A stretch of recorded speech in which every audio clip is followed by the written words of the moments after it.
നോളം സ്നേഹം കുരിശോളം തന്ന് കരുണയോടെന്നും കൺമണിയായി കരുതി.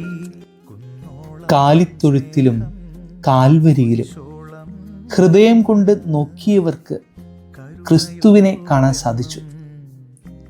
അങ്ങനെ കണ്ടവർക്ക് ക്രിസ്തുവിനെ അനുഭവിക്കാൻ സാധിച്ചു. നോവിൻ്റെ ഈ നോമ്പ് കാലത്തിൽ നിന്റെ കാഴ്ചകൾ ക്രിസ്തുവിൽ ഉടക്കട്ടെ. അപരനിലെ ക്രിസ്തുവിനെ കണ്ടെത്താൻ നിനക്കിനി സാധിക്കട്ടെ. കരുണയോടെന്നും കൺമണിയായി കരുതി. നോളം സ്നേഹം കുരിശോളം തന്ന്